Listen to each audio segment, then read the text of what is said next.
They tried to replace you. And I want to say that plainly right from the start, because I think it's one of those things that people experience but rarely name out loud. Someone, maybe a person, maybe a group, maybe a whole season of your life, decided that you were replaceable, that whatever you brought, whatever you were, whatever you contributed could be found somewhere else, could be substituted, could be swapped out for something easier, something more convenient, something that didn't ask as much or push back as much or require as much of them. And so they tried. They went looking for the replacement. And maybe for a while it seemed to work. Maybe for a while the gap you left didn't feel like a gap to them. And you had to sit with that. You had to sit with the specific pain of watching yourself be replaced and wondering if maybe they were right. Maybe you weren't as irreplaceable as you thought. Maybe what you brought wasn't as specific, wasn't as valuable, wasn't as real as you believed it was. And now they want you back. And I want to talk about what you do with that. First thing, before we talk about what to do, I want to talk about what that feels like. Because I think the feeling is complicated in a way that doesn't get honored enough. Because it's not simple, is it? It's not just vindication, though there's some of that. It's not just satisfaction, though that's in there too. It's a whole mix of things happening at once. There's the part that feels like, I knew it. I knew what I brought, couldn't just be replaced. There's the part that feels like relief, like something that was uncertain got answered, like a question you'd been carrying got resolved. But there's also something else underneath all of that, something more tender, something that sounds like, but you still tried. You still made that choice. You still decided that I was something you could do without, and you went looking for something else, and now you're back because it didn't work. And I don't quite know what to do with that.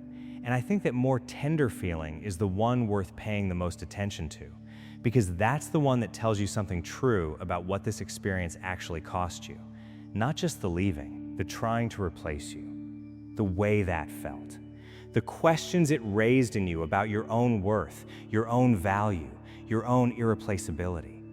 That cost is real, and it deserves to be acknowledged before anything else. Second thing, the fact that they want you back is not automatically evidence that you should go back. And I say this carefully because I know it's not always that simple. Sometimes the relationship is worth restoring. Sometimes people genuinely change. Sometimes what happened was a mistake, and the wanting back is the beginning of something real and different and better than what was there before. But sometimes, and I want to be honest about this, sometimes the wanting back is just about need, not growth, not change, not genuine recognition of what they lost and why. Just need. They tried the replacement, it didn't work, and now they need what they had before. And need is not the same as value. Need is not the same as recognition. Need is not the same as someone who has actually done the internal work to understand what happened and why and what would have to be different. And you deserve more than being wanted back because the replacement didn't pan out. You deserve to be wanted because someone actually understands what you bring, because someone has sat with the loss long enough to really feel it, because the wanting back comes from a place of genuine seeing, not just from inconvenience. So before you answer the wanting back, before you make any decision, I want you to ask yourself honestly, is this person, this situation, this relationship coming back to me with something new? With some kind of growth, some kind of shift, some kind of different understanding than what was there before? Or are they just coming back because the alternative didn't work out the way they hoped? Because those are two completely different things, and which one it is should inform your answer. Third thing, something changed in you while they were gone. And I think this is the part that people underestimate the most, both you and them. When someone tries to replace you, when you go through that experience of being set aside, of watching yourself be substituted, something happens internally. Something gets processed, sometimes painfully, sometimes in a way that takes a long time and leaves marks. But the person who comes out, the other side of that experience, is not the same person who went in. You learn something about yourself, about what you actually need, about what you will and won't accept, about the kind of relationships and situations that are actually worth your full investment. You got clearer. Even if it didn't feel like clarity at the time, even if it felt like confusion and grief and a lot of things you'd rather not have felt.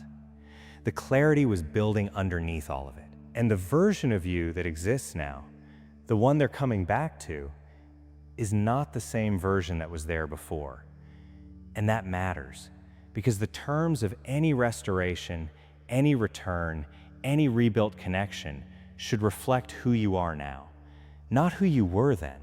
You don't go back to the old arrangement because the old arrangement was built around an older version of you. If this is going to work, if there's going to be a genuine restoration, it has to be built on who you've become. I want to speak to the people who are feeling the pull to just go back, just restore things to how they were, just return to familiar, even if familiar wasn't actually good, even if familiar was the thing that led to the trying to replace you in the first place. I understand that pull. Familiarity is powerful. The known, even when the known isn't great, has a gravitational pull that the unknown can't match. Because at least with the familiar, you know what you're getting.